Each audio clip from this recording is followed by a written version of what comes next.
El sábado santo, la Iglesia Católica no celebra Eucaristía.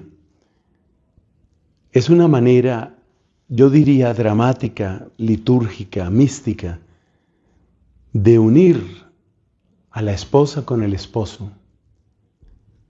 Cristo reposa en el sepulcro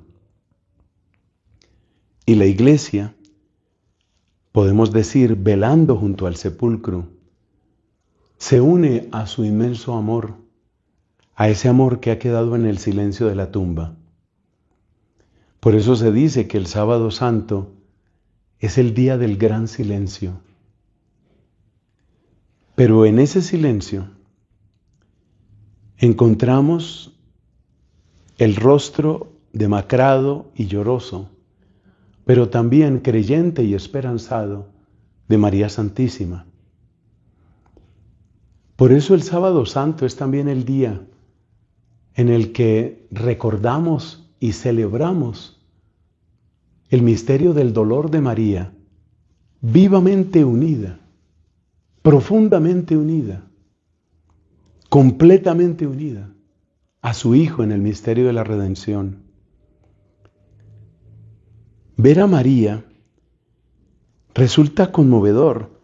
Hay una meditación muy linda de San Bernardo de Claraval, en la que él precisamente hace referencia a eso. Aunque María tuviera la plena certeza de la resurrección de Cristo, nos enseña San Bernardo, sufría con todo su ser. Y entonces comenta a San Bernardo, alguien podría decir, pero si sabía que iba a resucitar, ¿por qué le dolía?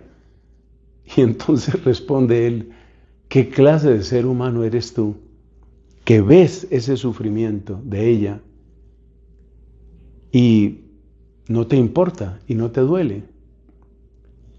O sea que este es día, el sábado santo es día de silencio y es día de oración y es día de contemplación, pero no es día de derrota, atención. Si nosotros miramos a María en su dolor profundo, no es para decir, es un fracaso lo que ha sucedido. No. Nosotros la miramos a ella. Nosotros contemplamos a María y en ella aprendemos lo que significa la unión perfecta con la voluntad de Dios. Y en ella aprendemos lo que significa la virtud de la fe en su más alta escala. Y en ella aprendemos cómo ni siquiera la tragedia de la traición o de la crueldad o de la injusticia pueden destruir el vigor de la auténtica esperanza teologal. Por supuesto que vienen lágrimas a nuestros ojos. Seríamos de piedra, seríamos de bronce, seríamos inhumanos si no sintiéramos eso.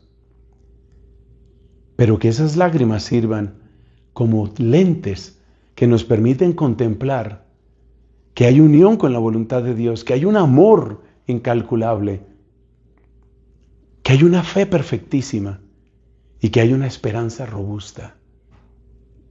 Hoy saludamos a María con un amor profundo, solidario, pero también con un amor admirado, un amor lleno de admiración. Te admiramos.